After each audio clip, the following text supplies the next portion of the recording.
Hi, my name is Susie Stingley, and I will discuss the Alabama informed consent as I found in the Code of Ethics, the things that needed to be included.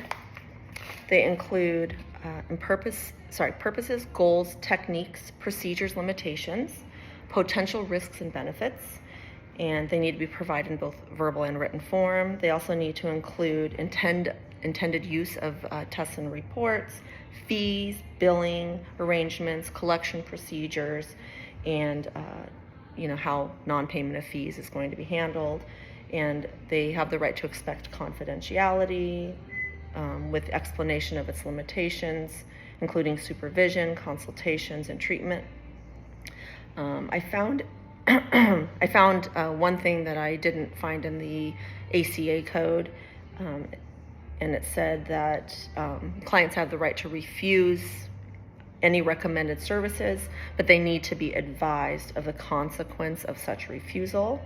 And then I also noticed that there wasn't a section for mandated clients informed consent in the Alabama form.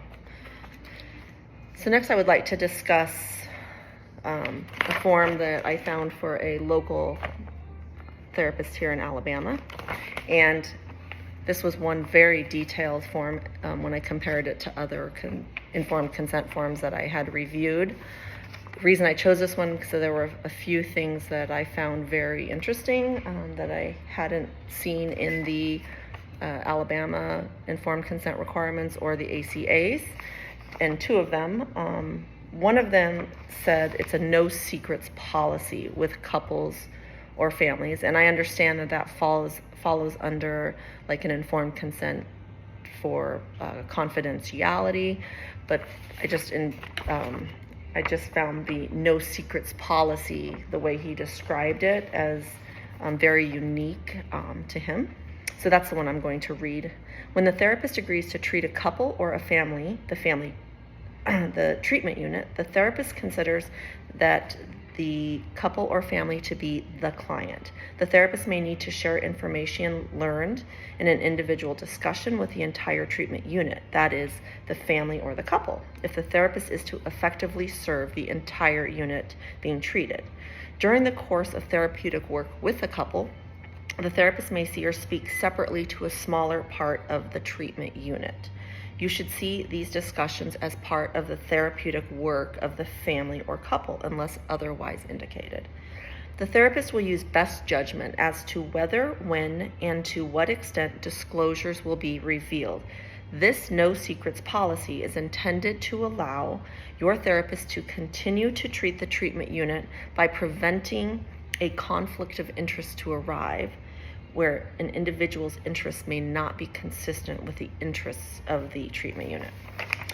So there was another section that I found that was in the termination section, and this is one thing I found interesting. Your therapist will never terminate with you to become your friend, your client, your customer, your supervisor, your teacher, or to establish any other kind of relationship with you. And then under the referrals, it says, your therapist does not hospitalize anyone. If your treatment needs to include inpatient services, your therapist will refer you to a private psychiatrist, emergency room, or mental health facility for an evaluation.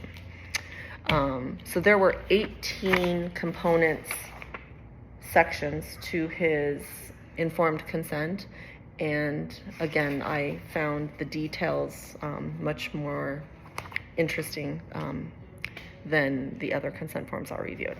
So I also have the Code of Ethics here that I used to compare that to the state of Alabama's. And so I'm learning just through this little assignment that informed consent can vary. There are definitely some required components at the state and national level, but each therapist has its own, his or her own unique components that are needed. In one article I read, it says, Darby and Weinstein argue that informed consent is sometimes overlooked by psychotherapists when there is a high potential for unsuccessful treatment or negative outcomes. So it's just another example of the varied kind of counseling situations that counselors find themselves in. Thank you.